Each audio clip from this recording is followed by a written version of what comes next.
Confirmation Ministries back at you. This is Raven Shepherd.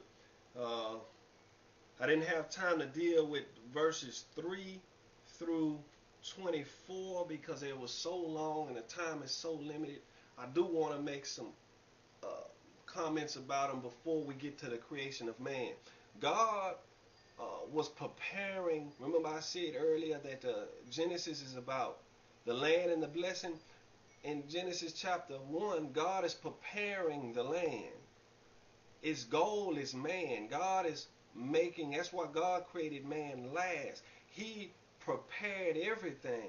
He prepared a place for man to live and to dwell in the field of the earth. So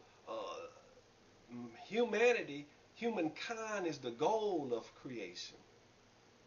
God is getting to humanity in these stages, in these days. So the last thing that God made was mankind. And the scripture says in verse 26, then God said, let us make man in our image, in our likeness.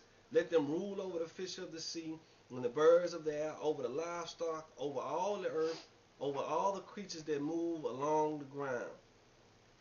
Now, this is a difficult passage to deal with, but I'm going to try to deal with it given the time limits that I have.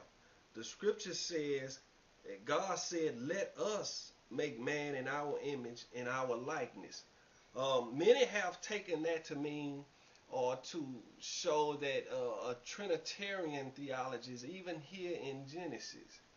Well, I really think that's a stretch. I don't think Moses had a Trinitarian theology when he wrote this. So that let us make man in our image, I don't think that's that. Many have said that it's a reference to God and his heavenly courts and the angels. Well, the scriptures say that God made us in his image, not in the image of the angels. I don't think that's that.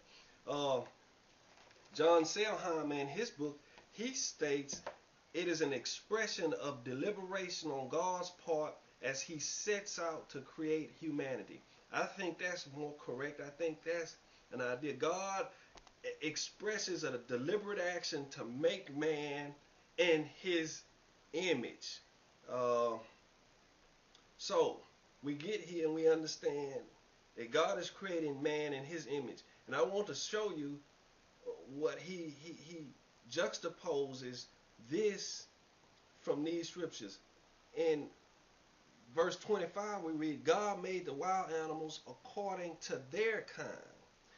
We read in verse 21, so God created the great creatures of the sea and every living and moving thing which the waters teem according to their kind. So God made the things in the water after their kind.